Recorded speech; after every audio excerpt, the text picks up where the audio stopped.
Sa paglipas ng panahon, ang militanteng mga grupo tulad ng mga kriminal, terorista at mga tulisan ay gumamit ng mga teknolohiya na matatagpuan sa kanilang lugar at panahon. Noong unang panahon ay gumamit sila ng mga polyeto at babasahin.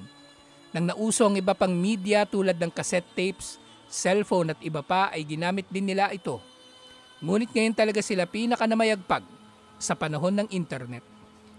Iniulat ni Ibn Umar radhiyallahu anhuma, narinig ko na sinabi ni Propeta Muhammad sallallahu alaihi wasallam, tuwinang ang isang sungay o grupo nila ay lilitaw ay mapuputol ito ng mahigit 20 ulit hanggang sa lumitaw sila muli kasama nila ang Dajjal. Ang ideolohiya ng mga kriminal at mga terorista ay hindi mapuputol. At tuwinang ang isang grupo nila ay matatalo at maglalaho, ay lilitaw ang iba pa na papalit sa kanila. Hanggat may Muslim na nagmamarunong sa relihiyon at hindi marunong magtimbang ng tama sa mali, ay patuloy ang pagdami ng mga kasapi ng mga terorista. Mga terorista na marapat nating digmain. Sinabi ni Propeta Muhammad sallallahu alaihi wasallam, darating sa dulo ng panahon ng grupo ng mga kabataan na mahina ang pag-iisip. Nagsasalita na tulad ng pinakamainam na nilikha. Nagbabasa ng Quran, subalit ito ay hindi lumalampas sa kanilang lalamunan. Papasok sila sa relihiyon at lalabas dito na kasing bilis ng pagtama at pagtagos ng palaso sa tinamaan nito. Kapag makasagupa ninyo sila, ipatayin ninyo sila dahil tunay na sa pagpatay sa kanila ay mayroong gantimpala mula kay Allah sa araw ng paghuhukom. Ang sinabi na ito ni Propeta Muhammad sallallahu alaihi wasallam ay hindi nangangahulugan na ilalagay natin ang batas sa sarili nating mga kamay. Subalit ito ay marapat na maghimok sa atin na makilala ang ating kaaway at malaman ang kanilang mga taktika. Ang sumusunod ay ang salin ng research ng National Defense College na pinamagatang Cyber Battleground. Ang terorismo ay hindi isang makabagong pangyayari, ngunit ang makabagong panahon ng terorismo ay nagsimula na. Sa paglitaw ng makabagong teknolohiya at pag-unlad ng iba't ibang paraan ng media, ang mga organisasyon ng mga terorista ay lumikha ng isang bagong battlefield sa pamagitan ng internet upang palaganapin ang kanilang ideolohiya. Sila ay gumagamit ng makabagong teknolohiya sa kanilang mga misyon sa pamagitan ng paggamit sa social media sa kanilang mga communication structure at estratehiya.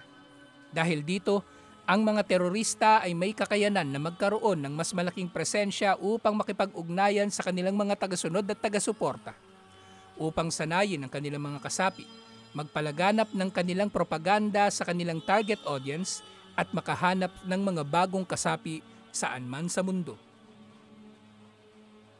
Sa pamagitan ng social media, ang mga teroristang grupo ay nagiging mas organisado at mas mapanganib sa pamagitan ng pagbabanta sa kapayapaan at kapanatagan sa iba't ibang mga bansa. Sa mga nakalipas na panahon, nagkaroon ng maraming mga pagsalakay ng mga terorista na pinalala ng social media. Ayon sa mga pantas, ang mga ito ay pawang mga babala sa paparating pang mga banta ng terorismo, kaya mahalaga na matalakay ang hamon at banta na ito. Ayon sa Asia Foundation, sa kanilang polyetong Understanding Violent Extremism, Messaging and Recruitment Strategies on Social Media in the Philippines. Sa Pilipinas, ang mga radikal na activity sa social media ay kamakailan lamang nagsimula. Subalit matapos ang proklamasyon ng ISIS ng kanilang khilafa sa Iraq at Syria noong 2014, maraming mga Mindanao-based terror groups na dati nang umiiral ang nagsimulang mag-post online ng kanilang mga pictures at video na nagpapahayag ng kanilang katapatan at panunumpa sa ISIS at sa khilafa nito. Ilang buwan bago ang 2017 Marawi Siege, ang mga teroristang grupo sa Pilipinas ay gumamit ng social media upang mag-recruit ng mga Moro sa Mindanao at iba pang mga Muslim sa buong Pilipinas.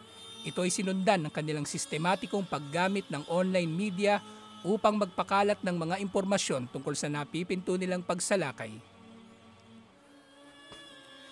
Ang Marawi Siege ang maituturing na pinakamatagal na urban war sa kasaysayan ng Pilipinas na nagdulot ng pagkalagas ng napakaraming mga buhay at pagkasira ng maraming ari-arian at kabuhayan. Kaya, mahalaga na matukoy ang mga epekto ng paggamit ng mga teroristang grupo sa social media. Ang nararating ng internet sa buong mundo ay lumalampas na sa mga hangganan ng mga bansa At ang mga teroristang grupo ay nananamantala rito upang makamit ang kanilang mga mithiin. Kaya mainam na matalakay ang paggamit ng mga teroristang grupo sa social media, sa recruitment at operations. Mahalaga na maunawaan natin ang bagay na ito. Ayon kay Sheikh Abdulaziz Ali Sheikh, ang mga Muslim ay nagtatakwil sa terorismo sa lahat ng anyo nito at hindi nakikiisa rito. Nalalaman ng lahat ng mga Muslim ang masamang dulot ng terorismo.